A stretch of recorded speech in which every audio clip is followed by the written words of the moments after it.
Hello everyone, hope you all are doing well. Last video में chapter 1 chemical reaction and equation की हमने double displacement reaction, neutralisation और precipitation reaction की थी। आज हम करेंगे लास्ट टू टाइप्स की रिएक्शन, ऑक्सीडेशन और रिडक्शन रिएक्शन। ऑक्सीडेशन रिएक्शन दो बातें याद रखनी है सिर्फ। The reaction which involves addition of oxygen, oxygen का ऐड होना। अगर ऑक्सीजन का एडिशन हो रहा है तो हाइड्रोजन का रिमूवल होगा। ये दो पॉइंट याद रखो, आपको ऑक्सीडेशन रिडक्शन में कोई दिक्कत नहीं आने वाली। So oxidation reaction which involves addition of oxygen, जिसमें ऑक्सीजन ऐड हो रहा है, या रिमूवल ऑफ हाइड्रोजन, हाइड्रोजन का रिमूवल हो रहा है। एक एग्जांपल देख लो, C+O2 टू गिव CO2। बहुत बार हमने यूज करी है ये रिएक्शन। C में ऑक्सीजन ऐड हो रहा है, देखो ये C था, C में ऑक्सीजन ऐड हुआ तभी तो वो CO2 बना। सो इसमें कार्बन की हो रही है ऑक्सीडेशन। कौन से सब्सटेंस की ऑक्सीडेशन हो रही है वो हमेशा आपको लेफ्ट साइड रिएक्टेंट से पता चलेगा। हमेशा अगर आपसे पूछा जाए name the substance oxidized, name the substance reduced, आपने हमेशा लेफ्ट साइड रिएक्टेंट साइड से बताना है, कभी भी प्रोडक्ट साइड से नहीं बताना। ये बात बहुत ध्यान रखना, बच्चे कई बार गलती करते हैं। C+O2 CO2 बन रहे, कार्बन के अंदर ऑक्सीजन ऐड हो रही है, CO2 बन रहे, तो कार्बन की हो रही है oxidation. Name the species oxidized, carbon. Reduction, reduction है ऑक्सीडेशन का बिल्कुल उल्टा। द रिएक्शन विच इन्वॉल्व्स, इसमें था एडिशन ऑफ ऑक्सीजन तो इसमें है एडिशन ऑफ हाइड्रोजन। उसमें था रिमूवल ऑफ हाइड्रोजन, इसमें है रिमूवल ऑफ ऑक्सीजन। जिसमें अगर ऑक्सीडेशन है ऑक्सीजन ऐड होगा, रिडक्शन है तो ऑक्सीजन रिमूव होगा। ऑक्सीडेशन में ऑक्सीजन ऐड हुआ है तो हाइड्रोजन रिमूव होगा, रिडक्शन में ऑक्सीजन रिमूव हुआ है तो हाइड्रोजन ऐड होगा। Example, N2 plus H2 to form NH3। नाम बताओ इसका, NH3 अमोनिया। बैलेंस कर लेते हैं, मैंने जान के रिएक्शन बैलेंस नहीं की कि प्रैक्टिस हो जाएगी। नाइट्रोजन 2, यहाँ पर 1 डबल कर दिया। हाइड्रोजन राइट साइड पर 3 × 2 6 हो गया, तो यहाँ पर 3 × 2 6 करना पड़ा। अब जो ये नाइट्रोजन है, नाइट्रोजन में हो रहा है हाइड्रोजन ऐड, नाइट्रोजन का बन रहा है NH3, हाइड्रोजन हो रहा है ऐड। एडिशन ऑफ हाइड्रोजन ढूंढो कहां पर है, एडिशन ऑफ हाइड्रोजन। कौन से टाइप है, रिडक्शन। तो नाइट्रोजन की हो रही है रिडक्शन। कौन सी स्पीशीज की रिडक्शन हो रही है, नाइट्रोजन। N2 में हाइड्रोजन ऐड हो गया। कोई ऐसी रिएक्शन जिसमें दोनों काम हो रहे हैं, आगे करेंगे reactions in which oxidation and reduction occur simultaneously. एक की ऑक्सीडेशन हो रही है तो दूसरे की रिडक्शन हो रही है, उस रिएक्शन को रिडॉक्स रिएक्शन बोलते हैं। अब ऑक्सीडेशन रिडक्शन टॉपिक से जो एनसीईआरटी की एक्टिविटी है वो डिस्कस कर लेते हैं। इसको मैंने क्वेश्चन की फॉर्म में लिखा है, बट क्वेश्चन बाद में पढ़ेंगे। मेरे पास कॉपर है, कॉपर सीजू, ये होता है ब्राउन कलर का। अगर मैं कॉपर की बर्निंग करूं, हीट करूं इसको, और जो हीटिंग होती है या बर्निंग होती है वो ऑक्सीजन की प्रेजेंस में होती है, Cu+O2 क्या फॉर्म करेगा, कॉपर ऑक्साइड। कॉपर ऑक्साइड का फॉर्मूला बना लेते हैं, Cu और ऑक्सीजन। Cu दो स्टेट में होता है, कौन कौन सी, +1 +2। +1 क्यूप्रस, +2 क्यूप्रिक। ध्यान रखना, फेरस फेरिक में फेरस होता है Fe2 पॉजिटिव, फेरिक होता है Fe3 पॉजिटिव, बट कॉपर में क्यूप्रस Cu+1, क्यूप्रिक Cu+2। तो ये यहाँ पर ज्यादातर बच्चे गलती करते हैं, क्यूप्रस क्यूप्रिक में 2 और 3 ले लेते हैं, 2 3 नहीं है, cuprous is +1 and cupric is +2। तो मुझे लेना है copper 2 positive, cupric oxide, oxygen 2 negative, 2 से 2 कैंसिल, CuO, जिसको हम कॉपर ऑक्साइड ही लिखेंगे, कॉपर ऑक्साइड फॉर्म हुआ। और जो कॉपर ऑक्साइड है that is black in colour. शुरू में कलर था कॉपर का ब्राउन, ब्राउन को जब हमने ऑक्सीजन गैस की प्रेजेंस में हीट किया, CuO कॉपर ऑक्साइड बन गया which is black in colour. अब इस रिएक्शन को बैलेंस कर लो, Cu1 O2 O1 डबल करा, जिससे Cu भी 2 हो गया, इसको डबल कर दिया। अब इस रिएक्शन में क्या हो रहा है, Cu में ऑक्सीजन ऐड हो रहा है। जब ऑक्सीजन ऐड होता है क्या बोलते हैं प्रोसेस, ऑक्सीडेशन। कॉपर की हो रही है ऑक्सीडेशन, ये होगी फर्स्ट रिएक्शन, ब्राउन से कलर हो गया ब्लैक। बट अगर मैं अब ये जो ब्लैक कलर का कंपाउंड बना है ना, इसको हाइड्रोजन गैस की प्रेजेंस में हीट कर दूं, तो ये कंपाउंड ब्लैक से दोबारा कन्वर्ट हो जाता है ब्राउन कलर्ड कॉपर में, और साथ में H2O फॉर्म हो जाता है। देखो CuO था, ऑक्सीजन हट गया, हाइड्रोजन के साथ लग गया, H2O वाटर बन गया, CuO से Cu बन गया, colour again changes from black to brown. अब इस रिएक्शन में देखो H2 था, हाइड्रोजन में हो रहा है ऑक्सीजन ऐड, H2 अकेला था, H2O बन गया, addition of oxygen is oxidation. CuO का बन रहा है CuO में से ऑक्सीजन रिमूव हो गया, removal of oxygen is reduction. तो कौन से दो प्रोसेस हो रहे हैं, एक ऑक्सीडेशन एक रिडक्शन। ऑक्सीडेशन में H2 में ऑक्सीजन ऐड हो रहा है, रिडक्शन में CuO में से ऑक्सीजन निकल रहा है। तो ये एक रिडॉक्स रिएक्शन है in which both oxidation and reduction occur simultaneously. अगर एक कंपाउंड ऑक्सीडाइज हो रहा है तो दूसरा कंपाउंड रिड्यूस हो रहा है। अगर क्वेश्चन आता है name the compound oxidised, H2 लिखोगे, name the compound reduced, CuO लिखोगे। अब इसका क्वेश्चन दूसरे फॉर्म में कैसे आता है, अ ब्राउन कलर्ड कंपाउंड X, एक कंपाउंड है X, on heating turns black. Colour से पहचान रखनी है, ब्राउन से हो रहा है black. This compound turns brown again, फिर से ब्राउन हो रहा है on heating in presence of hydrogen gas. Name the compound X, तो X कंपाउंड कौन सा था, जो ब्राउन कलर का था, ब्राउन कलर का है Cu, कॉपर इज X और formula of black coloured compound, black coloured compound का फॉर्मूला है कॉपर ऑक्साइड। तो इस क्वेश्चन को वर्डिंग्स में इस फॉर्म में लिख देते हैं, बाद में अगर लिख देते हैं right the chemical reaction in both the cases, तो दोनों रिएक्शन में लिख दोगे। अब तीसरी बात जो आपने याद रखनी है, हमने पढ़ लिया ऑक्सीडेशन रिडक्शन, नेक्स्ट है oxidising agent reducing agent. Oxidizing agent वो सब्सटेंस है जिसकी खुद की रिडक्शन हो रही है, ऑक्सीडाइजिंग एजेंट जिसकी खुद की रिडक्शन हो रही है, रिड्यूसिंग एजेंट जिसकी खुद की ऑक्सीडेशन हो रही है। इसी रिएक्शन में देखो हाइड्रोजन H2 की हो रही है ऑक्सीडेशन, तो ये होगा रिड्यूसिंग एजेंट, जिसकी ऑक्सीडेशन हो रही है वो reducing agent. Name the reducing agent in this reaction, hydrogen. जिसकी रिडक्शन हो रही है CuO की रिडक्शन हो रही है, तो ये होगा ऑक्सीडाइजिंग एजेंट। उल्टा होता है, जिसकी ऑक्सीडेशन वो रिड्यूसिंग एजेंट, जिसकी रिडक्शन वो ऑक्सीडाइजिंग एजेंट। इसी को दो और एग्जांपल से कंसीडर करते हैं। So next question is what is oxidising agent and reducing agent, identify oxidizing agent and reducing agent in this reaction. सबसे ज्यादा कंफ्यूजिंग रिएक्शन बच्चों को यही वाली लगती है। Oxidising agent the compound that itself get reduce, जिसकी खुद की रिडक्शन हो रही है। Reducing agent the compound that itself get oxidise, जिसकी खुद की ऑक्सीडेशन हो रही है। अब ये रिएक्शन देखो, MnO2 plus HCl to form MnCl2, Mn is manganese, plus Cl2 plus H2O।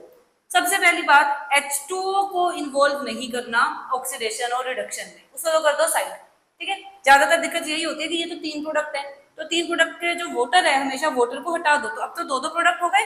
अब देखो HCl में से हाइड्रोजन निकल गया, पहले क्लोरीन के साथ हाइड्रोजन जुड़ा हुआ था, जब क्लोरीन में से हाइड्रोजन निकल गया तभी तो Cl2 बना।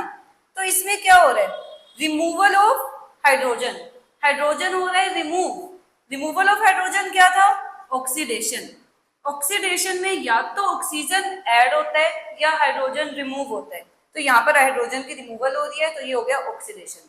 MnO2 में MnCl2 बन रहा है, ऑक्सीजन रिमूव हो गया, removal of oxygen, removal of oxygen is reduction, क्योंकि रिडक्शन में होती है एडिशन ऑफ हाइड्रोजन और रिमूवल ऑफ ऑक्सीजन।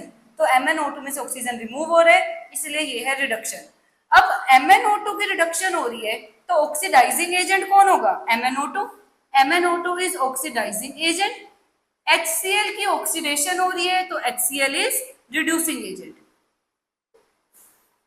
हमें रिड्यूसिंग एजेंट भी पता चल गया, ऑक्सीडाइजिंग एजेंट भी पता चल गया, किस कंपाउंड की ऑक्सीडेशन हो रही है और किस कंपाउंड की रिडक्शन हो रही है ये भी पता चल गया। इस क्वेश्चन के ऊपर लगा लो स्टार मार्क। सबसे इंपॉर्टेंट, अगर मुझे ऑक्सीडेशन रिडक्शन का मुश्किल क्वेश्चन डालना है ना पेपर में, तो ये वाला डालूंगी जिसमें H2O को साइड कर देना है, फिर उसके बाद ऑक्सीडेशन रिडक्शन देखनी है, इंपॉर्टेंट है, अच्छे से कर लो। अब नेक्स्ट क्वेश्चन है, what do you mean by thermite reaction, give its use and why aluminium is preferred for this reaction. सबसे पहले तो एल्यूमिनोथर्मी भी बोलते हैं इसे, या थर्माइट रिएक्शन भी बोलते हैं। ये रिएक्शन होती है बिटवीन एल्यूमिनियम, एक तो एल्यूमिनियम है, और फेरिक ऑक्साइड। पहले तो फेरिक ऑक्साइड का फॉर्मूला बना लो, फेरिक मतलब Fe+3, ferrous Fe+2, ferric Fe+3, और oxygen, oxygen is 2 negative, criss cross करा Fe2O3। इन दोनों में रिएक्शन होती है to form aluminium oxide. Aluminium oxide का फॉर्मूला बनाओ, Al aluminium valency +3, oxygen -2, criss cross करा Al2O3, और साथ में क्या बनता है, आयरन। तो ये रिएक्शन है, बैलेंस करो, Al1 Al2 डबल कर दिया, Fe2 Fe1 डबल कर दिया, ऑक्सीजन 3 ऑक्सीजन 3, बैलेंस होगी रिएक्शन। कौन सा टाइप की रिएक्शन है? एल्यूमिनियम ज्यादा रिएक्टिव है, आयरन को कर रहा है बाहर, तो डिस्प्लेसमेंट रिएक्शन हुई। The displacement reaction in which aluminium reacts with ferric oxide to form aluminium oxide, एक तो एल्यूमिनियम ऑक्साइड बन रहा है एंड आयरन। सबसे खास बात, इस रिएक्शन में जो आयरन मिलता है वो मोल्टन फॉर्म में मिलता है, पिघला हुआ आयरन मिलता है। तो यूज क्या होगा इस रिएक्शन का? इस रिएक्शन को यूज किया जाता है आयरन पार्ट्स की वेल्डिंग में, क्योंकि आयरन मेल्ट हो रहा है, मेल्ट होगा तो वेल्डिंग हो पाएगी। मशीनरी, रेलवे ट्रैक्स, गार्डर वगैरह होते हैं, उन सबकी वेल्डिंग के लिए यूज होते हैं। अब इस रिएक्शन में एल्यूमिनियम को ही क्यों यूज किया गया? जो थर्माइट रिएक्शन है उसमें एल्यूमिनियम ही क्यों यूज किया? मोर रिएक्टिव तो बहुत सारे एलिमेंट है, तो ये रीजन तो लेस इंपॉर्टेंट है कि aluminium is more reactive than iron. अगर आपको रीजन लिखने को बोलते हैं, ये पॉइंट लिखो ना लिखो, ये फर्स्ट पॉइंट जरूर लिखना है। फर्स्ट पॉइंट क्या है? Aluminium is having strong affinity for oxygen. Aluminium की बहुत ज्यादा टेंडेंसी है ऑक्सीजन के साथ बॉन्ड बनाने की, तो इसीलिए एल्यूमिनियम को यूज करते हैं ताकि वो फटाफट आयरन को रिमूव करे और खुद ऑक्सीजन के साथ बॉन्ड बना रहे, तो इसलिए इस रिएक्शन को यूज किया जाता है। अब इसी रिएक्शन को मैं कनेक्ट करूंगी ऑक्सीडेशन रिडक्शन से, उसकी भी प्रैक्टिस हो जाएगी आपको, क्योंकि किसी भी क्वेश्चन को दे सकते हैं कि ऑक्सीडाइजिंग एजेंट बताओ, रिड्यूसिंग एजेंट बताओ, तो इसी थर्माइट रिएक्शन में पता करते हैं ऑक्सीडाइजिंग एजेंट कौन सा है और रिड्यूसिंग एजेंट कौन सा है। तो अब देखो, एल्यूमिनियम, एल्यूमिनियम में हो रही है ऑक्सीजन की एडिशन। एल्यूमिनियम Al था, Al2O3, ऑक्सीजन ऐड हो गया, addition of oxygen is oxidation. Fe2O3 से बन रहा है Fe, ऑक्सीजन निकल रहा है, removal of oxygen is reduction. Aluminium की ऑक्सीडेशन हो रही है तो कौन सा एजेंट हुआ? Reducing agent. Iron oxide Fe2O3 की रिडक्शन हो रही है तो कौन सा एजेंट हुआ? Oxidising agent. ठीक है, तो ऑक्सीडाइजिंग एजेंट और रिड्यूसिंग एजेंट हमें इस रिएक्शन में पता चल गया। अब जो ऑक्सीडेशन है नेचर में कहां पर होती है? एक कोरोजन की फॉर्म में और एक रेंसिडिटी की फॉर्म में। कोरोजन क्या होता है? Process of slowly eating away of metal, metal का धीरे धीरे खाया जाना। कब? जब वो रिएक्ट करे O2, CO2, H2S या वाटर वेपर्स जैसे गैसेस के साथ, और मेटल का या तो ऑक्साइड बन जाए या सल्फाइड बन जाए या हाइड्रोक्साइड बन जाए या कार्बोनेट बन जाए। तो एक तरीके से मेटल खराब होना शुरू हो जाए जब वो गैसेस के साथ रिएक्ट करे, इसी को हम कोरोजन बोलते हैं। कोरोजन का एक एग्जांपल है रस्टिंग। रस्टिंग सिर्फ आयरन की होती है, बाकी जो एक ब्रॉड टर्म है वो कोरोजन है। तो अब इनकी रिएक्शन कर लेते हैं। आयरन की जब रस्टिंग होती है, Fe+O2, आयरन को ऑक्सीजन और मॉइस्चर के प्रेजेंस में जब हम ऐसे छोड़ देते हैं, सपोज आपने एक साइकिल ली, उसको ऐसे रख दिया बाहर, उसके ऊपर बारिश पड़ रही है, वो ऑक्सीजन के कांटेक्ट में है, तो FeO2 और H2O के साथ कंबाइन करके Fe2O3.XH2O बना देते हैं। अब इस रिएक्शन को बैलेंस करो, H2O कितने हैं? वाटर के मॉलिक्यूल X, जो कि नोन नहीं है, पता नहीं है हमें, तो इसलिए X लिखते हैं। Fe2 यहाँ पर लिख दिया 2, ऑक्सीजन 2 यहाँ पर 3 है, तो अब इस 3 का यहाँ 2 बनाने के लिए मुझे सारी इक्वेशन नहीं हिलानी, मुझे सारी बैलेंसिंग नहीं हिलानी, तो उसके लिए 3/2 लिख सकते हैं। क्यों? क्योंकि 3/2 को जब 2 से मल्टीप्लाई करोगे 3 बन जाएगा, तो लेफ्ट साइड पर भी ऑक्सीजन 3, राइट साइड पर भी ऑक्सीजन 3, तो इस तरीके से हम फ्रैक्शन में यूज करके भी बैलेंस कर सकते हैं। अब इसमें जो ये Fe2O3.XH2O बना है ना, ये रस्ट का फॉर्मूला है जो कि ब्राउन कलर की होती है। तो रस्टिंग की रिएक्शन लिखनी हो तो ये फर्स्ट वाली रिएक्शन आएगी। सेकंड, सिल्वर, अगर सिल्वर की ज्वेलरी पहनी हो, कड़ा वगैरह पहना हो, थोड़ा टाइम बाद काला होने लग जाता है।